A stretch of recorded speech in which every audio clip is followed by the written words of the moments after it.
Shavuot, more than any other Jewish holiday, is a process, not an event. For weeks now, we've been counting every day, and hopefully making every day count, up in anticipation to the big 5-0, the 50th day, the day we receive the Torah.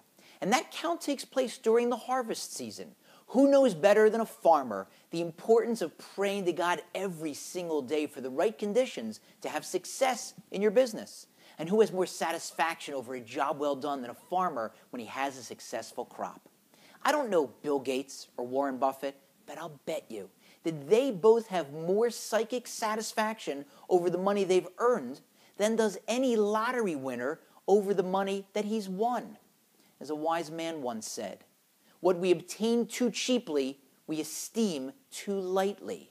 Or as our sages say in Pirkei Avos, the ethics of the fathers, the reward matches the effort. Or as Meatloaf once sang, there ain't no Coupe de Ville hiding in the bottom of a Cracker Jack box. We know the more effort, the more reward, the more satisfaction. When I watch my youngest two children, my 3-year-old twin boys, play, I wonder, is youth wasted on the young? How do I get some of that energy? They only have 2 speeds, asleep and full throttle.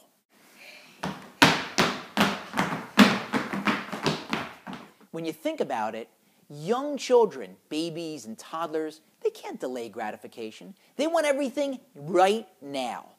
And hopefully when we reach adulthood, we get over that. But do we? We're the same people that want to be like God.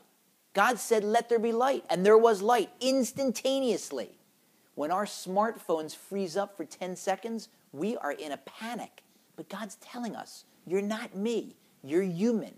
You've got to delay gratification. Maybe that's what he's teaching us by taking away some of that strength and energy as we age, forcing us to stop and think and contemplate and consider our actions and our words, forcing us to slow down.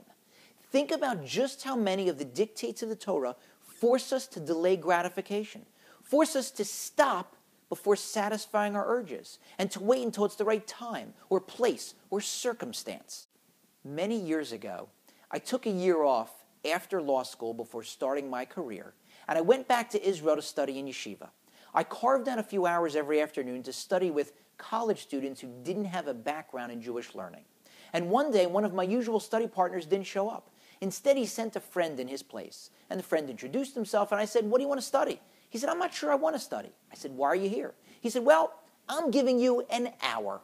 If you can prove to me in the next hour that God exists and that he gave the Torah to the Jewish people, I will continue to study with you the rest of the semester. I said, let me ask you something. Do you have a car? He said, no. I said, what if when you go back to the States and you finish college, you get your first job, and there's no public transportation between where you live and where you're going to work, and you have to buy or lease a car? How are you going to choose a car? So there was no internet back then, so he thought about it for a second. He said, well, I guess I'd speak to friends or relatives and maybe read some reviews in magazines and then go take a few different cars for test drives. And then I guess after I chose one, I'd go to a few different dealerships to see which one would give me the best deal. I said, how long is all that going to take? He said, I don't know, a few days, maybe a week. I said, okay, so let me get this straight. To choose a car, you're willing to allot a week or so. But to decide whether God exists and whether he gave the Torah to the Jewish people, you're giving me 1 hour? Do me a favor. Do yourself a favor. Leave now. In the end, he stayed, and we had a great time studying together the rest of the semester. Animals eat when they're hungry. Animals sleep when they're tired. Humans have the capacity to forestall those things. We often go way past the point of hunger, not eating. And we go way past the point of being tired, not sleeping. So what better way this Shavuot to show God that you've gotten the message of the process of Shavuot than to engage in our time-honored ritual of staying up all night, or as much of the night as you can, studying Torah, finding a study partner, picking something that you'd like to study. I guarantee you, no matter what the thread count is of your fancy sheets, you'll have a more rewarding time studying Torah, showing God that you're on a mission. Have a great Shavuos.